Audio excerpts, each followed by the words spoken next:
இன்னைக்கு நாம பார்க்க போற செடி வந்து இதுதாங்க. ஹைட்ரேஞ்சியாங்கிற பூ தான் இது. ஆனா, அந்த பூ கிடையாது. ஏன் அப்படி சொல்றேன்னாக்கா, அதனுடைய இலைகள் வேற மாரி இருக்கு. இதனுடைய இலைகள் வந்து வேற மாரி இருக்கு. ஆனா, பூக்கள பார்க்கும்போது ஹைட்ரேஞ்சியா பூவும், இதுவும் ஒரே மாரி தான் இருக்கு.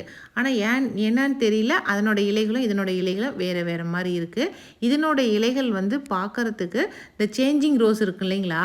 அது மாதிரி இருக்குது. பாருங்க அப்படியே 4 3 பக்கமும் பிரிஞ்சிருக்கு. வித்தியாசமா இருக்கு இது. அதனால நிச்சயமா அந்த குடும்பத்தை சேர்ந்தது கிடையாது. அதுலயும் ஒரு வெரைட்டியா இருக்கலாம் நான் நினைக்கிறேன்.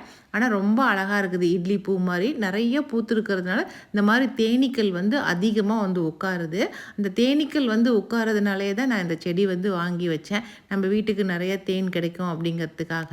இது ரொம்ப படர்ந்து போச்சு. அதுக்காக தான் இத கொஞ்சம் வெட்டி விடலாம் அப்படின்னு சொல்லிட்டு. ஏன்னா காம்பவுண்டுக்கு இந்த சைடு ரொம்ப படர்ந்து வந்துருச்சுங்க. அதனால தான் சரி வெட்டி விடுறேன். இத வந்து பதியம் கொஞ்சம் போட்டு வைக்கலாம். யாருக்காவது விருப்பப்பட்டு கேட்குறீங்களுக்கு குடுக்கலாம் அப்படிங்கிறதுக்காக வேண்டி வெட்டின குச்சிங்கள வந்து கொஞ்சமா பதியமும் போட்டு வச்சிருக்கிறேன். நெறைய பேரு இதனுடைய பேர் எனக்கு தெரியலன்னு சொன்ன உடனே நெறைய பேர் கண்டுபிடிச்சு ஹைட்ரேஞ்சியன் அப்படின்னு சொல்லி சொன்னீங்க. அதுக்கே எனக்கு ரொம்ப சந்தோஷம். நாம ஆசாசையா வளர்த்துன செடிய வெட்டுறோம் அப்படின்னு நினைக்கும்போதே ரொம்ப கஷ்டமா இருக்கும். அதுவும் வெட்டி போட்டதுக்கு அப்புறம் பார்க்கும்போது இன்னும் கொஞ்சம் கஷ்டமா தான் இருந்துச்சு. என்ன பண்றது? அப்படியே காட்டு மேனிக்கு வளர்ந்துருச்சே. அத சரியா ஒழுங்குபடுத்தி வளர்த்தணுமே. அதுக்காகவே வெட்டுறதுக்கு ஓகே சொல்லிட்டேன்.